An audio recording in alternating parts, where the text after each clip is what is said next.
Harry by the Sea by Jean Zion. Pictures by Margaret Bloy Graham.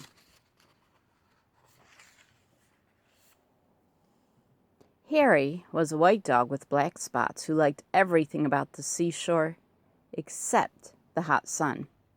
One day when the sun was hotter than ever, Harry looked for a shady place to sit. But when he tried to get under the family's beach umbrella, it was too crowded and the family made him leave. When he crawled into the children's sand castle,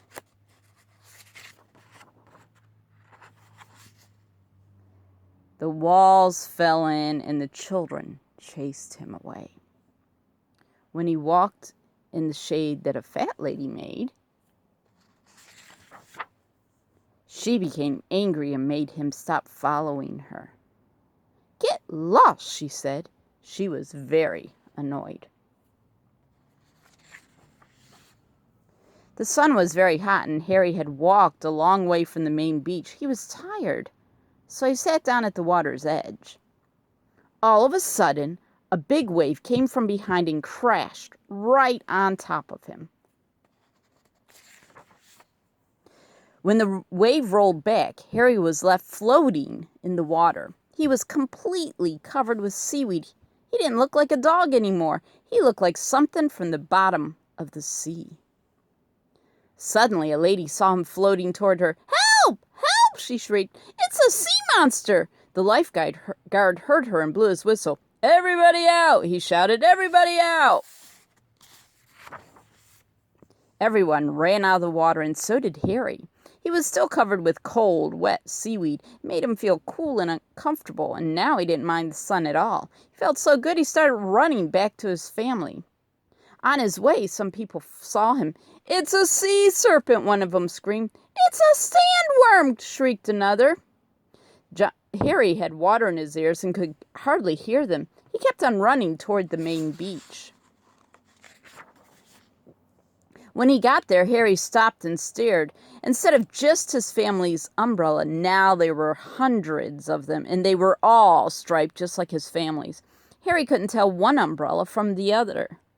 Suddenly, two beach attendants saw him. "Holy smoke!" one of them gasped. "What's that?"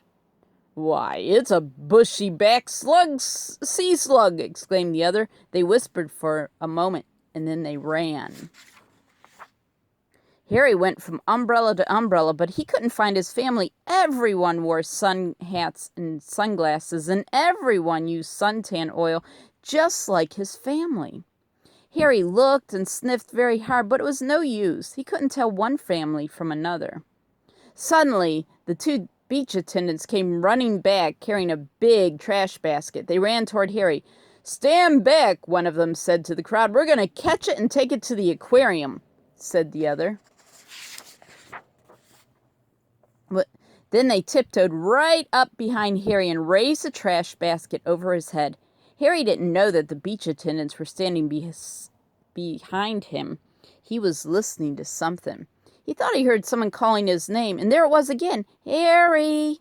Harry! Harry!" Now Harry was sure. He didn't wait another second. Just as the basket came down, he ran.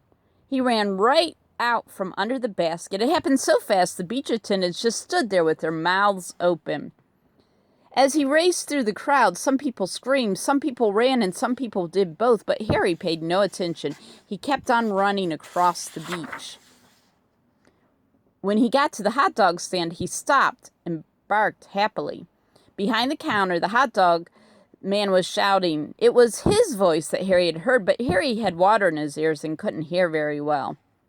The man wasn't shouting, "Harry, Harry, Harry." He was shouting, "Hurry, hurry, hurry, get 'em while they're hot." Harry still thought the man was calling his name. He barked and jumped with joy, and he jumped so much that suddenly the seaweed all fell off. When the crowd saw that Harry was a dog, they gasped. They could hardly believe their eyes, and all at once Harry began to jump higher than ever. He saw the children, and they were running toward him. "Oh, Harry," they cried, "we heard your bark. We've been looking all over for you." And Harry was so happy he did a little dance. The hot dog man was very grateful to Harry for bringing the crowd to his stand. He sold all the hot dogs he had, so he gave Harry a free hamburger. And the woman who had told Harry to get lost came along and bought him a cold drink. "You're no sea monster," she said. "You're just a lost hot dog." And everyone laughed except the two children. "He's not lost," one of them said. "He's Harry, and he's ours." Then they hurried off to join the rest of the family. The next time Harry's family went to the beach, they bought a new umbrella. Harry liked this one very much. It was white with black spots, and no matter how crowded the beach became, it was easy to find. But best of all, it was big, and when the sun got very hot, there was room underneath for all of them.